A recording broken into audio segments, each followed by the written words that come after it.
Hola amigo constructor, en esta ocasión te vamos a presentar el taladro Total percutor de media de 1010 watts reversible industrial, o sea para trabajo duro, con velocidad variable de 0 a 2800 revoluciones por minuto, con un switch de reversa, como pueden ver en la parte de aquí, una caja de engranes de aluminio, perfecto para largas jornadas de trabajo, un mandril de 13 milímetros y con voltaje a 110 voltios. Consta de portabroca con llave de media con brocas de 1.5 o a 13 milímetros.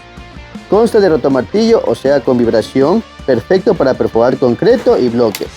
Y también con el modo de perforación giratoria en acero y madera. Somos Acercomos, la hueca del constructor.